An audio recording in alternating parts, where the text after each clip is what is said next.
¿No te la puedo poner? ¿Qué? ¿Ya le sale su libro de Nussbaum en su aula virtual? Sí. Capítulos 6 y 7 para esta fase. Capítulos 6 y 7 para esta fase. ¿Cómo que de qué? Del segundo.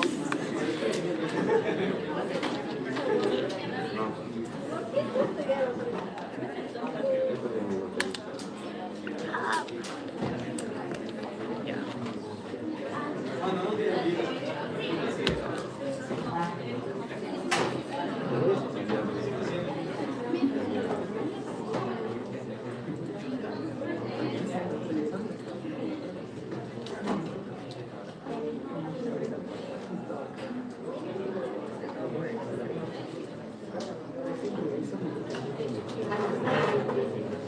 Entonces, el día de hoy vamos a hacer enfermedades cromosómicas. Vamos a empezar con enfermedades cromosómicas porque es lo más cercano a ustedes y que han terminado con biología celular. Hasta cierto punto ya han visto algunas enfermedades cromosómicas. Con lo que mencionaban sus compañeros de la sección anterior, más que nada asociadas a cromosomas sexuales, como la enfermedad de Klinefelter, la enfermedad de Turner, etc. Bien. Ahora vamos a ver el tema un poco más a profundidad. Pero, ¿por qué es interesante comenzar aquí? Porque las síndromes cromosómicos se suele denominar anomalías de segregaciones. ¿Qué significa? Que normalmente vamos a tener una mala repartición de los cromosomas o de las cromátides en el único lugar en el que son repartidas de forma distinta, que es en la meiosis.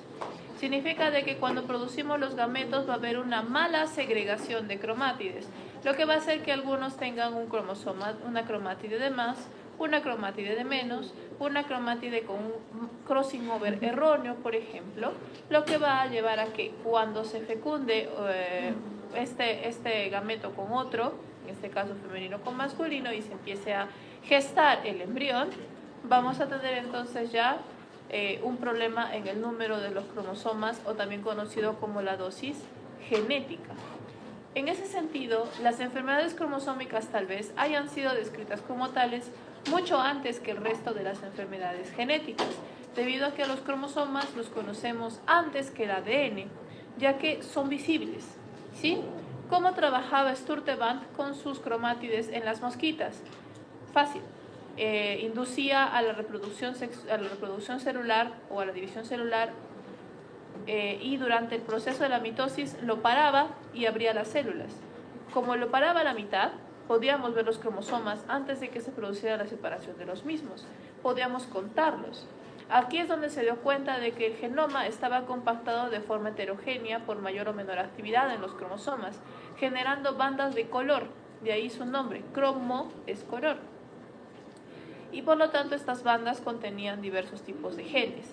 De esta manera se pudo mapear los cromosomas y sus regiones antes de entender que eso estaba formado de ADN. Y por lo tanto también las enfermedades cromosómicas suelen tener segregaciones grandes. Estamos hablando de bandas, de brazos de cromátides. Entonces no estamos hablando de un gen, estamos hablando de un grupo de genes, de material que tranquilamente puede superar los 30.000 pares de bases, ¿sí? Entonces, en ese sentido, las enfermedades cromosómicas se van a caracterizar como segregaciones que pueden ser equilibradas o desequilibradas. Equilibradas cuando la dosis genética no varía. Significa de que estamos hablando de aquellas anomalías en las cuales, técnicamente hablando, seguimos teniendo las 46 cromátides, pero con errores, ¿sí? Acá vamos a tener procesos de silenciamiento, de mutación, pero técnicamente el material genético sigue siendo el mismo, 46. mientras que en las segregaciones desequilibradas tendremos un incremento o un decremento en las dosis genética, que significa que tendremos un cromosoma de más o un cromosoma de menos. Y esto va a llevar a la pérdida o ganancia de material genético, que a la vez va a afectar en la cantidad de genes disponibles, lo que se conoce como dosis genética. Entonces, en nuestro cuerpo tenemos normalmente 2 copias de genes por nuestros pares de cromátides. Y por lo tanto, estos genes producen una cantidad definida de RNAs mensajeros que son traducidos y cumplen su función. Es decir, dentro del proceso de traducción, por la activación de un gen o la activación de 2 genes, esperamos una concentración de RNAs mensajeros definida que va a cumplir una función definida. Esa concentración de RNAs mensajeros nos dará una respuesta fenotípica específica. Por ejemplo, la producción de insulina. ¿Sí? Por cada molécula de insulina hubo un RNA de insulina, definitivamente. Entonces, una producción específica. Pero, ¿qué sucede si adquirimos una copia de más? La concentración de nuestros RNAs cambiará, la concentración de nuestras proteínas cambiará y algunos procesos también cambiarán. Eso se llama un cambio en la dosis genética. Es por eso que el hecho de que el ser humano tenga 46 cromosomas y los haya tenido durante eones no debe variar. Es parte de nosotros. O el hecho de que, por ejemplo, las levaduras no tengan 46, tengan 23, creo, 24. Solamente una copia cromátide. Si de repente agarramos a una levadura y le damos 46, esa levadura tal vez no reaccione igual. ¿Sí? Bien. Y el otro extremo también es malo, es decir, que nos falte una copia. Significa que no tendremos la concentración necesaria para algunos eventos y por lo tanto también se producirán fenotipos, en este caso de ausencia. Muy bien. Algunos de los mecanismos que vamos a ver dentro de las enfermedades cromosómicas van a ser, por ejemplo, las segregaciones anormales, que es el ejemplo que hemos puesto inicialmente, que la separación de las cromátides durante la meiosis se dio de forma errónea, lo que hace que algunos gametos tengan 2 cromátides en lugar de una, o que tengan ninguna cromátide en lugar de una. Y por lo tanto, cuando se juntan con el otro gameto, vamos a tener 3 cromátides en lugar de un par de ellas, ¿no?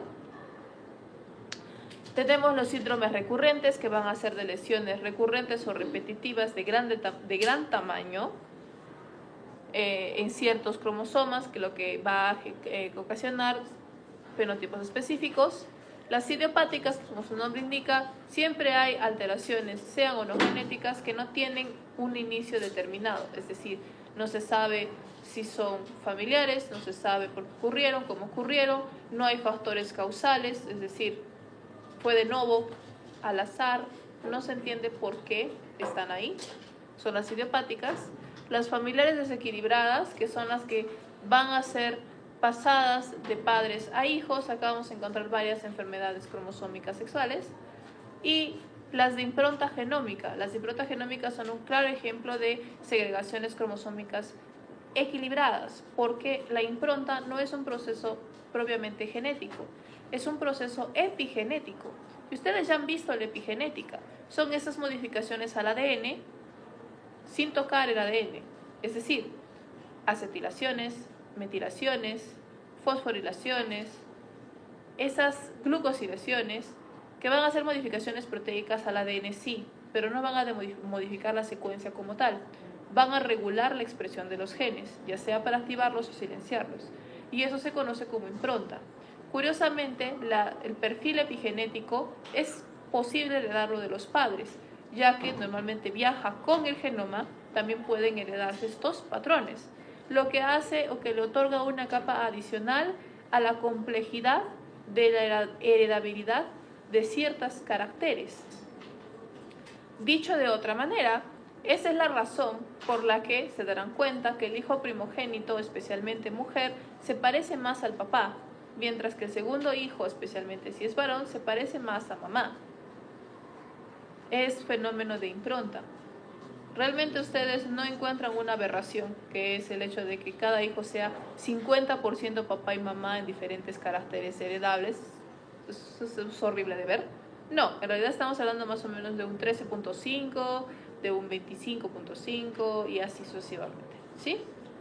Bien. Entonces vamos a iniciar con las segregaciones cromosómicas anormales, en donde tenemos las aneuploidías. Aquí, como hemos dicho, van a ser la aparición de un cromosoma, normalmente un cromosoma de más, que lo vamos a denominar las trisomías, donde la trisomía 21, también conocida como el síndrome de Down, es la más conocida y la más común. Pero tenemos otras trisomías, como la trisomía 18 y la trisomía 13. Normalmente están asociados a un retraso en el crecimiento, discapacidad intelectual y otras anomalías congénitas. Entonces, aquí entramos en un término que es la viabilidad fetal, que es relativamente funable. ¿Por qué es relativamente funable? Dentro del vista de manejo o de la logística de los recursos del cuerpo, el feto es un parásito. ¿Por qué? Porque absorbe nutrientes, pero no otorga beneficios a la mamá, solo absorbe todos los nutrientes que puede. Y esto impacta directamente en la madre. Si la madre come menos cuando gesta, el bebé absorbe lo que puede, la madre se debilita y el bebé también. Si la madre come lo suficiente, el bebé absorberá lo suficiente. Por lo tanto, la que sigue siendo afectada es la mamá. Por eso lo llamamos una relación parasitaria, no es una relación simbiótica. Por lo tanto, el cuerpo tiene muy en conciencia cuando el sacrificio de estos nutrientes no lleva a un punto final, es decir, lleva a un detrimento. Normalmente cuando un feto es inviable, va a mostrar ciertas señales, no solamente fisiológicas, también endocrinas, que va a mandar señales al resto del cuerpo. Y el cuerpo recibirá estas señales con un mensaje específico. Este feto no es viable, está muriendo. Por lo tanto, el cuerpo va a decir, si se está muriendo, no tiene sentido que yo siga gastando recursos, porque se va a morir. Por lo tanto, va a activar ciertos mecanismos hormonales que culminarán en un aborto espontáneo, es decir, la eliminación del feto incompleto. Un aborto espontáneo se puede dar en diferentes etapas. Mientras se dé más pronto, va a ser menos peligroso para la madre y va a haber menos nutrientes involucrados en el camino. Correcto. Esto también explica por qué.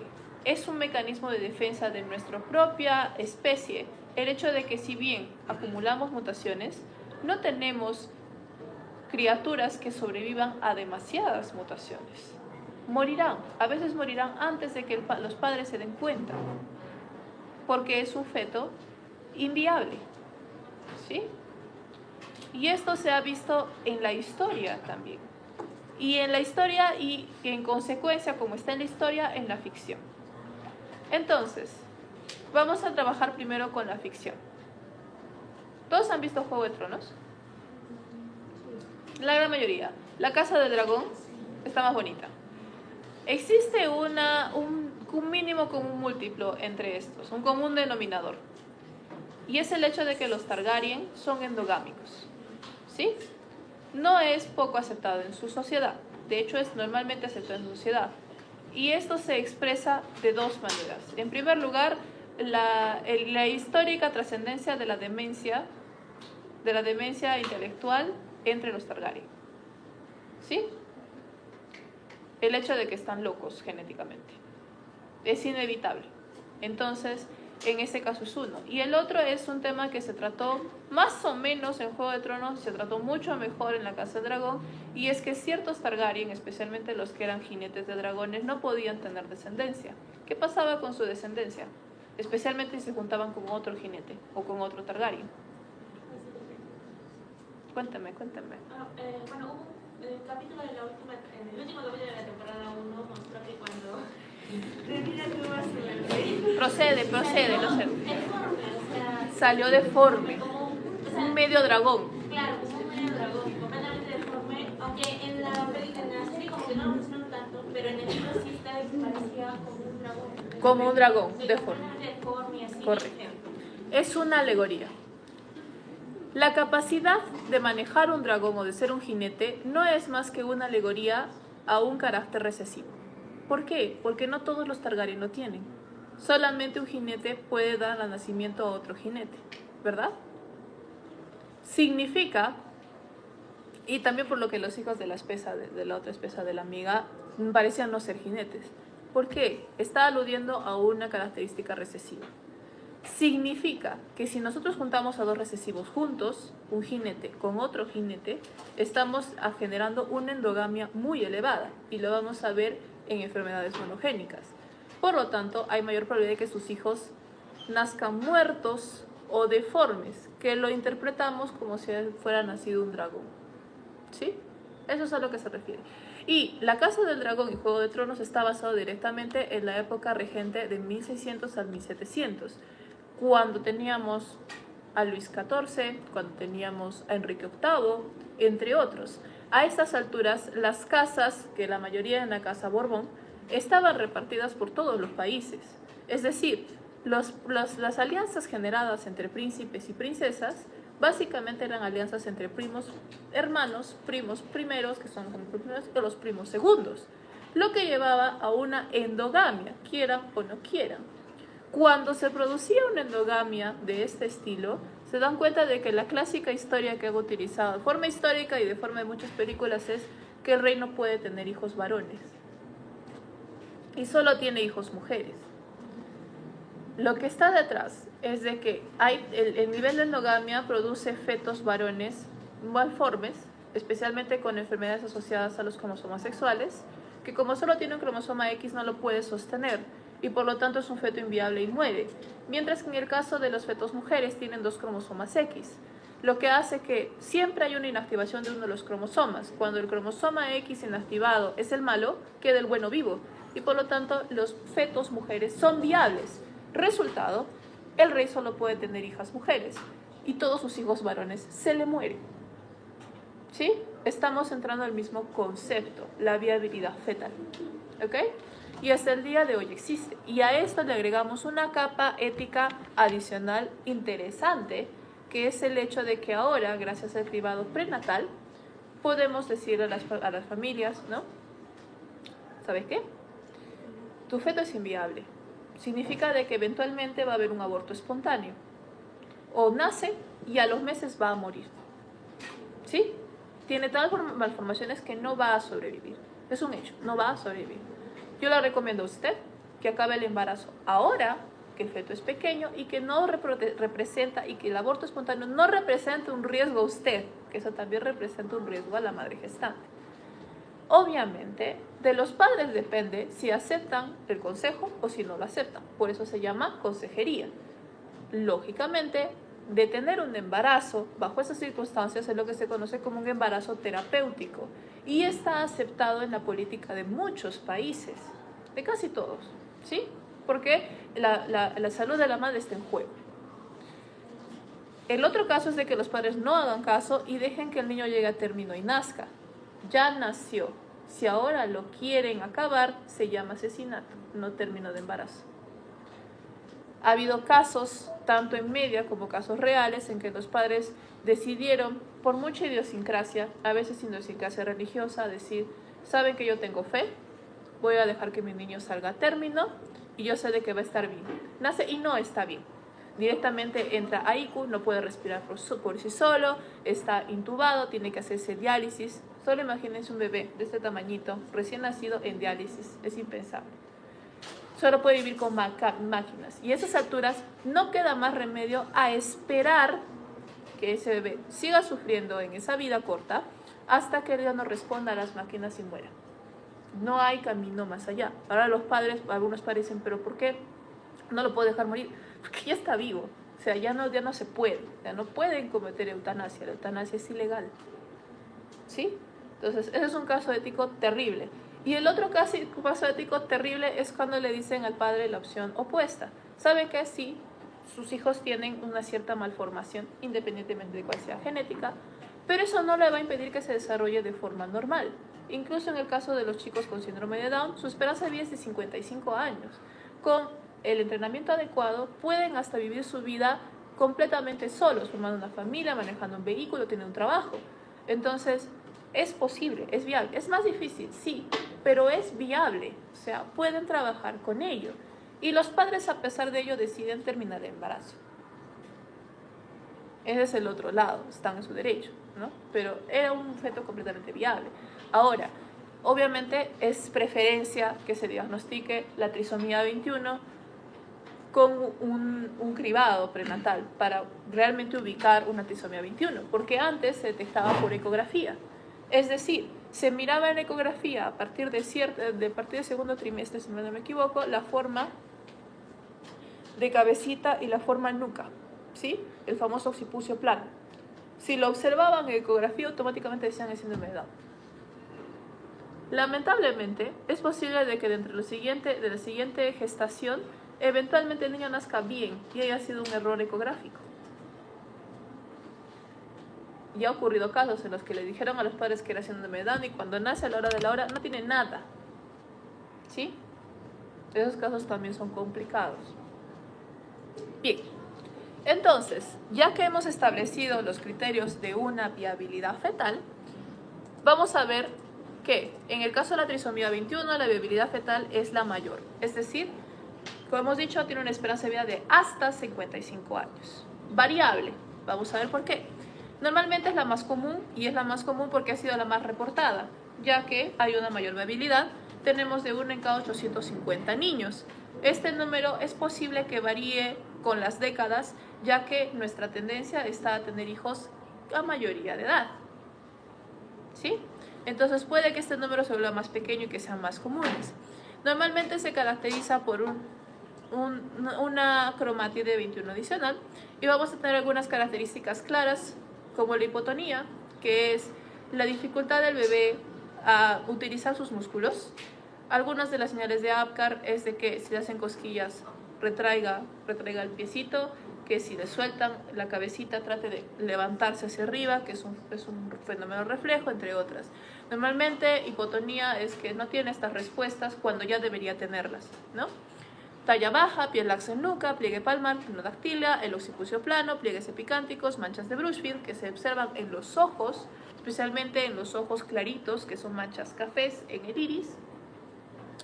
Y tenemos una discapacidad intelectual moderada a leve, como hemos dicho, dependiendo de cómo están afectados los genes, de cómo está afectada la dosis genética, podremos tener moderada a leve. Entonces, en el caso de la leve, como hemos dicho, pueden vivir completamente normal con el cuidado y el entrenamiento adecuado. ¿Qué se refiere? Y ahí se va mi bolsita.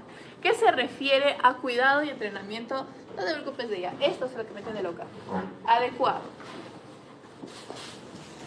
Mira. Y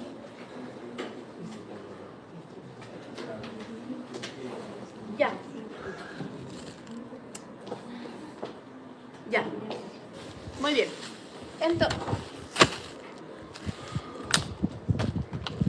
Entonces, normalmente las personas con discapacidad intelectual se van a hacer notar en el colegio. Cuando hay niños que avanzan súper rápido y los profesores les dan trabajo extra para que se queden quietos. Cuando hay niños que trabajan a velocidad normal y los profesores no se van a preocupar mucho en ellos porque están avanzando a la velocidad a la que avanzan normalmente. Y los chicos que van más lento. Que normalmente los profesores que no tienen el entrenamiento adecuado para tratar con personas con discapacidad mental van a esforzarse porque los otros chicos, los chicos que avanzan más lento, se acomoden a los que avanzan a un ritmo moderado. Cuando no debería ser así. Cuando ellos necesitan que se avance más lento en los estudios para entender. El hecho de que vayan lento no significa que no comprendan, simplemente comprenden más lento. Por lo tanto, para eso existe un entrenamiento especial. Cuando se les puede entrenar correctamente, adquieren factores cognitivos, son capaces de desarrollar pensamiento lógico y crítico, son capaces de tomar decisiones. Algunos factores pueden faltar. Normalmente la malicia y la mentira se asocian a un alto grado de inteligencia, lo que hace que normalmente las personas con síndrome de Down sean hasta cierto punto un pensamiento infantil, en el cual dicen la verdad como es, no piensan mucho en susceptibilidades ajenas y tampoco tienen muchos criterios de malicia, aunque dependiendo de las circunstancias los pueden desarrollar. Ahora, hemos dicho de que la esperanza de vida es variable, la más alta 55 años, hay algunas personas que han vivido incluso un poco más. Esto va a depender de qué tipo de malformaciones congénitas se desarrollan, adicional a lo que ya hemos mencionado, que es la discapacidad mental y las características externas. Dentro de ellas tenemos cardiopatías congénitas y problemas o atresias a nivel del sistema digestivo. Entonces, ustedes están viendo en embriología ya lo que es sistema circulatorio y ya conocen más o menos lo que son problemas, por ejemplo, cuando se forma la válvula mitral, cuando se forma la válvula en la zona de las aurículas o los ventrículos. Es decir, cuando, por ejemplo, los músculos de los ventrículos se vuelven más delgados o se vuelven fibrosados, o cuando la capa íntima de la arteria se vuelve delgada, ¿sí? Todos estos procesos eventualmente lo que hacen es esforzar el corazón. Por lo tanto, la persona va a ser más susceptible a fallos cardíacos o regurgitación de sangre, entre otros, ¿sí? Entonces, dependiendo del tipo de cardiopatía congénita, vamos a reducir el tiempo de vida porque va a ser más probable que sufra un paro cardíaco por X razones que otras personas. Adicionalmente a eso tenemos los problemas del sistema digestivo que recién los van a ver en tercera fase, pero que se los introduzco de manera sencilla. El sistema digestivo se caracteriza, si es que ya lo han visto en anatomía y en histología, como el único sistema del cuerpo que empieza y termina fuera del cuerpo. Es decir, el inicio viene en la boca, que es conexión hacia afuera, el final termina en el recto, que es conexión hacia afuera. ¿Por qué? Porque sirve para consumir alimentos, objetos que vienen de afuera y tienen que salir afuera. Ahora, por un momento de su vida, imagínense de que comen, pero de que su comida no va más allá de acá. Y nunca llega al estómago. ¿Es compatible con la vida? No. Imagínense que sus desechos de su estómago nunca salen del intestino y se quedan ahí. Tampoco es compatible con la vida. Eso es lo que se conoce como las atresias. Pueden existir atresias esofágicas o duodenales. La atresia esofágica es un acortamiento o una desconexión del esófago con el estómago. Por lo tanto, no hay una conexión completa y no hay una absorción completa de los alimentos. De la misma manera, una atresia duodenal es cuando el intestino delgado no está conectado al estómago, lo que también puede ser muy peligroso. Lógico, ¿cuál es la solución? Cirugía. Tenemos que reconectar al esófago al estómago o al duodeno al estómago. En algunos casos es viable cuando hay suficiente esófago o suficiente tejido para reconectar en esta zona, porque recuerden que el tejido del esófago es muy particular. O hay suficiente intestino, eso es más probable, para reconectar al estómago, ¿no? En algunos casos es inviable cuando hay muy poco esófago. Entonces ahí también la calidad de B55 se redujo a 0, ¿ok? No va a sobrevivir. Y luego está la llamada fístula traqueoesofágica, que como su nombre lo indica, es que el esófago atraviesa la tráquea completa, es decir, que entra y sale, o parcialmente, que solo entra. Igual, tienen que separar el esófago de la tráquea, porque son dos conexiones completamente diferentes. Entonces, dependiendo de la severidad de estos casos, es de que el tiempo de vida se reduce. A diferencia de la trisomía 21, tenemos la trisomía 18 y la trisomía 13, que son extremadamente raras y eso depende de la viabilidad fetal. Estamos hablando de 1 en 8.000 casos y de 1 en 20.000 casos de niños nacidos. Y tenemos acá lo opuesto, tenemos hipertonía. A diferencia del caso anterior en el que vamos a tener un niño que va a tener los músculos fofitos, acá los músculos van a estar hipercontrayéndose todo el tiempo. Señales claras que el niño no deja de hacer un puño. Esto puede lastimarlo mucho porque las uñas, en el momento de que crecen las uñas de los bebés son recontrafiladas porque son muy delgadas, entonces se va a hacer daño, pero no va a soltar el puño.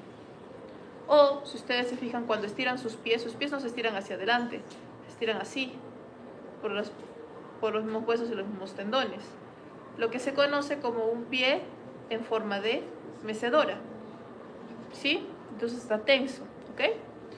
También tenemos retrognatia, orejas de implantación baja. Tenemos ahora daño, o mejor dicho, atraso mental grave. Y las malformaciones cardíacas son más del tipo grave, dificultades para la alimentación por atresias y otros factores. En el caso de la trisomía 13, malformaciones graves en el sistema nervioso central, lo que hace que estos niños no superen el año de vida. En el caso de la trisomía 13, no supera, solamente el 50% supera el primer mes de vida. Entonces, este es uno de esos casos en los que es incompatible. ¿Sí? Bien. Entonces, aquí tenemos, como hemos dicho, las manchas de Brushfield. Ahí. Que en ojos claros se van a notar que son como manchitas cafés en la parte del iris. Tenemos una forma característica del rostro, ¿no? La frente un poco sobresalida, la nariz un poquito más aplastada, el puente de la nariz no es tan elevado, los ojos son más redondos y separados, lo que le da esa forma particular. En este caso, como hemos dicho, la supervivencia es del 21%, dependiendo mucho de la presencia de otras malformaciones como la fístula trajeosofágica, atresia duodenal o cardiopatías. Como es un problema de segregación, es la segregación a nivel de los gametos. En el caso de la madre es a nivel de la meiosis 1. En el caso del padre se ha visto de que la segregación anormal se produce en la meiosis 2 y están asociadas a la edad de los progenitores. Es decir, estudios han demostrado de que la mujer a partir de los 40 años incrementa sus probabilidades de tener un niño con síndrome de Down casi exponencialmente. En el caso del padre, a partir de los 55 o 60 años. En el caso de la mamá, normalmente todos los óvulos ya están formados dentro del ovario desde el momento de su concepción y lo único que se hace es madurarlos y liberarlos por cada ciclo de ovulación hasta que se acaben, que es donde entran a la menopausia. Sin embargo, cuando tenemos óvulos que son defectuosos, normalmente se procede a su eliminación inmediata y no pasan al proceso de fecundación. Este proceso de selección se ve diezmado con la edad. Por eso es de que ya no se seleccionan los óvulos y por lo tanto lo que hay es lo que hay y en una de esas nos toca un óvulo defectuoso, ¿sí? O durante la gestación también podemos tener una mala segregación celular de la división celular y también podemos generar una trisomía en ese espacio, ¿sí? Durante la formación del feto. Y eso también está asociado a la edad. En el caso del varón puede ser al producir la espermatogénesis.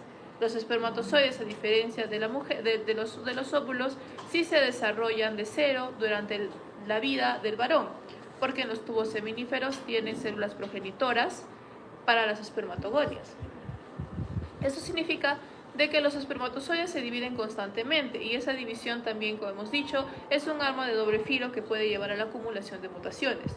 Normalmente un espermatozoide con su genoma mutado es inviable y suele ser defectuoso.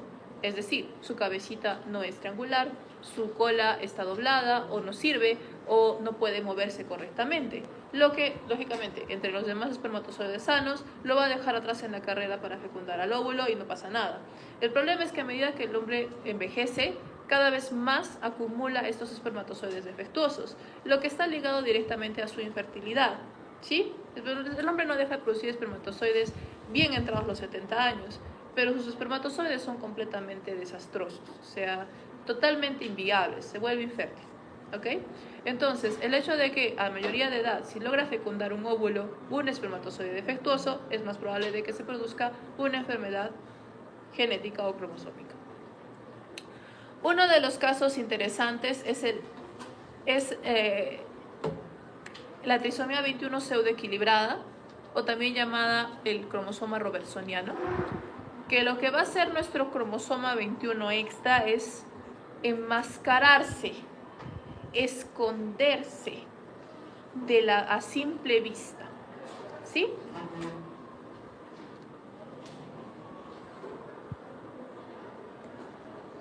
Imagínense una situación en la que son un superespía y están huyendo de la policía. Manera más fácil de ir de la policía: quítense su casaca y pónganse un color de cabello diferente con una peluca. ¿Aló?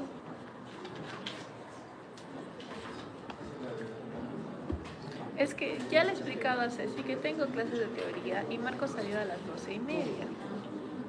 A las 12:30 en punto estoy ahí.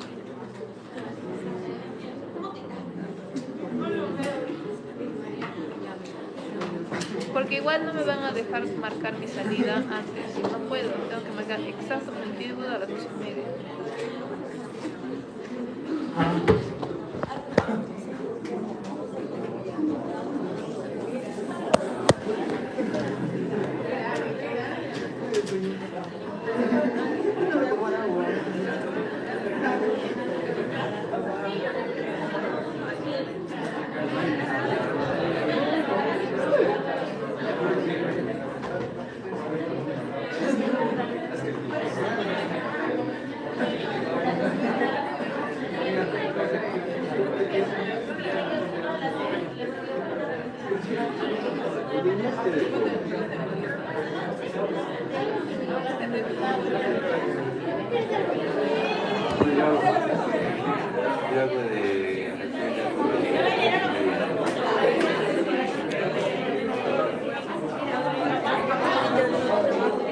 ¿Cómo se ve eso?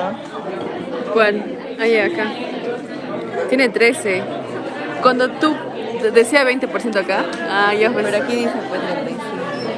No, es que se pausa. Sí. Pero ya déjalo hasta que se acabe. Ahora, yo tengo un sueño así que me agarra así. Me dice, duerme. Ya, espérate.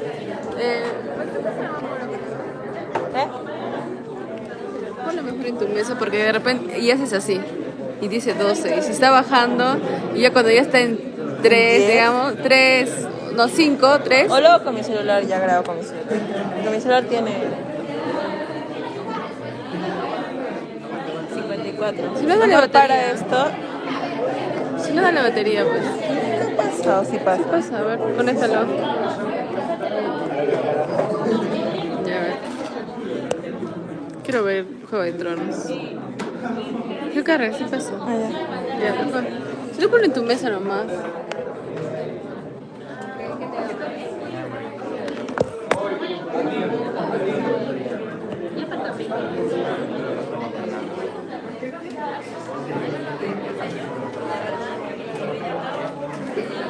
Yo no tengo protección. Tengo miedo de que se caiga y ahí sí ya la cae. A lo mejor ahí. Mejor ahí.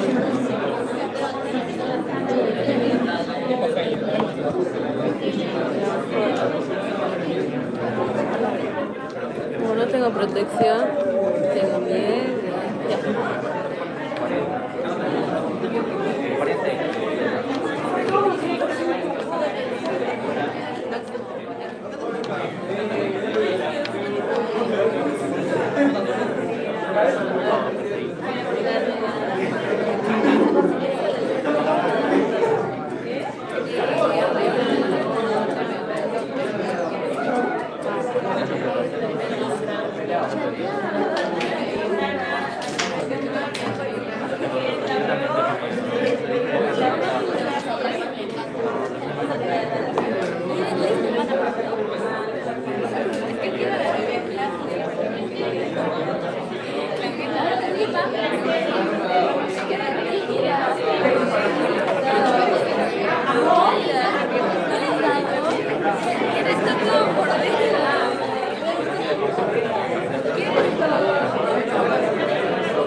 Miguel.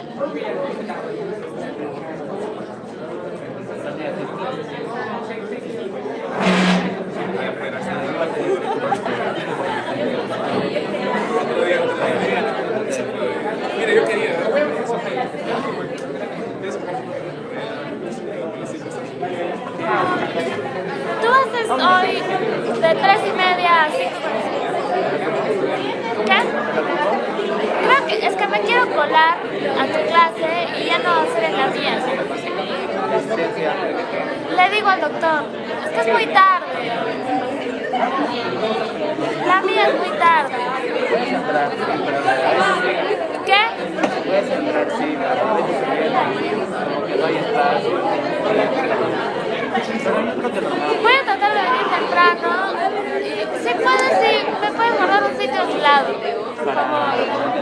Ajá, a las 3:30. Yo voy a tratar de venir al toque corriendo. Aquí a las 2 de la tarde. 3, antes. Voy a almorzar y regreso corriendo.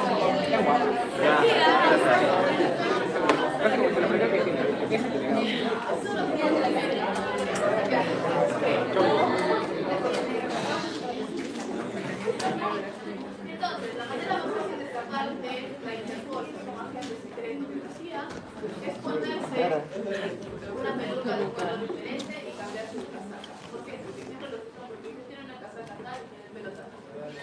Bueno, nuestra cromante va a hacer lo mismo. Va a agarrar y va a decir, me voy a esconder y me voy a hacer pasar por un cromosoma que no soy. ¿Cómo le va a hacer? El cromosoma 21 es un cromosoma telocéntrico. Significa de que su centrómero está muy cercano al extremo de uno de los brazos. En este caso, los brazos cortos del cromosoma 21 no tienen genes. Son denominados brazos satélites, porque solo tienen información no codificable. Si los perdemos, no hay faltas. Si se acortan, no hay faltas. ¿Ok? Entonces, otros cromosomas así, por ejemplo, el 14, también es un telocéntrico que tiene bracitos satélites. Por lo tanto, lo que hace el cromosoma 21 es traslocar su brazo largo Q con el brazo largo Q del 14. Y lo que se va a ver va a aparecer un cromosoma, casi como el cromosoma 4, que es más o menos mesocéntrico, con dos brazos bien bonitos, muy largos, que en realidad es el cromosoma 21 haciéndose pasar por cromosoma 14. Por brazo corto de cromosoma 14 específicamente. ¿Qué pasó con los bracitos satélites? Se perdieron por ahí. Entonces, cuando hacemos un calotipo estándar, el médico va, tiene síndrome de Down. Bueno, pues es 47 más 21, ¿no? 47 más 21. Cuenta, 46. Se me ha escapado uno, vuelve a contar, 46. Se me ha escapado uno, vuelve a contar, 46. No le encuentro. ¿Sí? Se escondió. Es un proceso de trisomía. Sí, hay un cromosoma 21 extra también, pero está escondido con el cromosoma 14. Así que técnicamente contamos 46. Y es por eso que se denomina de esta manera. 46XXY para la mujer, ROT de robertsoniano, los cromosomas involucrados, que normalmente son 14-21, puede ser 21-21, pero normalmente son 14-21, brazo 10. Perdón, brazo Q, brazo largo, específicamente la banda 10 de ambos es donde empiezan a hacer la rotación, más 21. ¿Sí? Estos casos son muy raros. Solo 4% de los pacientes con síndrome de Down hacen esta gracia. ¿Okay? La mayoría tienen su trisomía visible. Muy bien. Pasamos a los síndromes cromosómicos recurrentes de duplicación y lesión. Como llamamos estos síndromes van a ser duplicaciones y lesiones repetitivas en una zona específica. Acá encontramos el síndrome de George, que normalmente está caracterizado por retraso en el desarrollo, discapacidad intelectual, rasgos dismórficos y malformaciones, que normalmente es el cromosoma 22, el que está afectado por este tipo de lesiones. Luego tenemos finalmente el favorito de sus exámenes de primera fase, el síndrome Cleidus-Sham. El síndrome Cleidus-Sham es un síndrome idiopático, es decir, no tiene razón aparente y que está caracterizado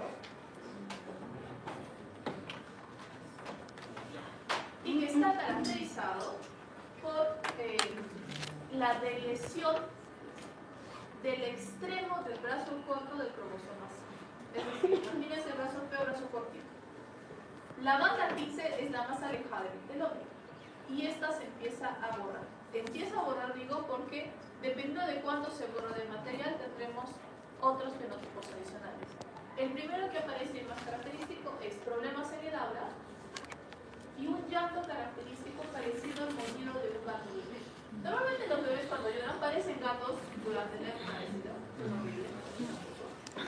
Y al revés también. Pero en este caso es un poco más débil, pero igual de característica.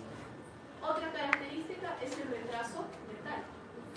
Y este va a acrecentarse a medida de que se pierde más material. En los casos más severos suelen ser muy raros, estamos hablando de 1 en cada 15.000 niños nacidos.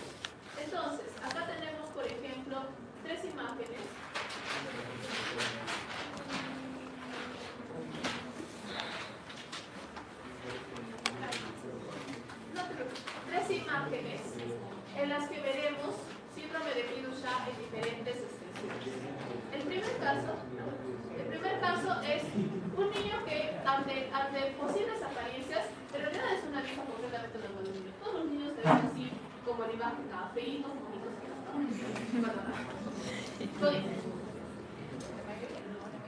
y a medida de que van creciendo ya van agarrando características. O sea, quien les diga un bebé nacido sin su papá o su mamá está mintiendo. No entienden, no se ven iguales.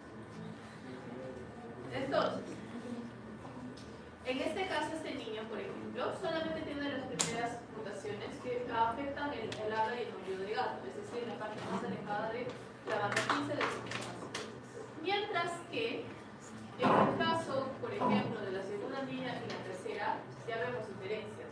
Ya vemos las orejas con insertación baja, ya vemos los ojos separados, ya vemos la microcefalia. De hecho, lamentablemente en la imagen C vemos hasta cierto punto parte de las señales de un retraso mental grave, ¿sí? Entonces, aquí lo que tenemos es que a medida de que se acrecentan las lesiones hasta alcanzar la banda 14 y la banda 13, vamos a pasar solamente de presentar habla, mayor de gato y retraso mental a fenotipo facial, retraso mental y más retraso mental, ¿sí? Que son los casos más raros.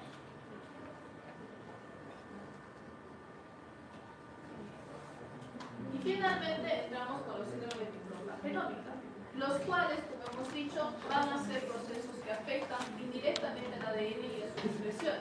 Por lo que en algunas regiones, especialmente en nuestro ejemplo del cromosoma 15, vamos a tener genes que, si bien existen en ambas copias, en una de las copias son ligeramente defectuosos o no pueden trabajar con una sola copia. Lo que hace que si se silencia la otra, vamos a tener entonces una deficiencia del gen en conversación y por lo tanto un fenotipo característico. Así es como llegamos al síndrome de Prader-Willi y Lambert, en donde igual el cromosoma afectado siempre va a ser el cromosoma 15, pero en un caso el cromosoma completamente silenciado va a ser el cromosoma paterno, que está en color azul, y el cromosoma completamente silenciado va a ser el cromosoma materno, que está en color rosado. Cuando esto ocurre, solo la copia de la mamá en el primer caso es activa y disponible, por lo que finalmente vamos a tener entonces una falta, una deficiencia de los genes asociados, lo que nos va a dar el síndrome de Prader-Willi. Entonces, recuérdense, Prader-Willi solo funciona mamá. En el caso de Angelman, el que está silenciado es el mamá de la mamá. Por lo tanto, solo funciona el padre, que se va a encontrar delimitado o disminuido y por lo tanto será el proceso de Angelman. Algunas características fenotípicas nos van a demostrar que, por ejemplo, en el caso de Prader-Willi, en la imagen A, tenemos un pequeño niño que va a tener ciertas características dismórficas femeninas, es decir, va a tener tórax pequeño, manos y pies pequeños, va a tener caderas ensanchadas e hipogonadismo, ¿sí? Sus órganos genitales son demasiado pequeños para su estadio de crecimiento. Mientras que en el caso de Angelman vamos a tener lo opuesto, va a ser una figura más pequeña, pero vamos a tener formas más androgénicas. El rostro va a tener una forma característica cuadrada, ¿sí? Las cejas bajas. Vamos a tener también manos y pies grandes. Vamos a tener el torso más voluminoso, las piernas más pequeñas y más delgadas. Adicionalmente a esto también vamos a tener algunos otros problemas, podrían decirle psiquiátricos, que vamos a llevar, por ejemplo, en el caso de Prader-Willi, hipotonía mental y obesidad. El hipogonadismo que ocurre, que es la falta de desarrollo de los testículos, va a impactar directamente en la producción de testosterona. Si el niño no produce testosterona, por lo tanto no va a desarrollar el fenotipo masculino externo, que suelen ser las características clásicas, ¿no? Ensanchamiento de la voz, barba, el tórax más amplio, etc. En este caso también encontramos lo que va a ser un consumo indiscriminado de alimentos, que va a ser una causal directa de la obesidad. ¿Sí? Ya, nos quedamos aquí porque no quiero una reunión con los señores. Entonces, nos quedamos aquí.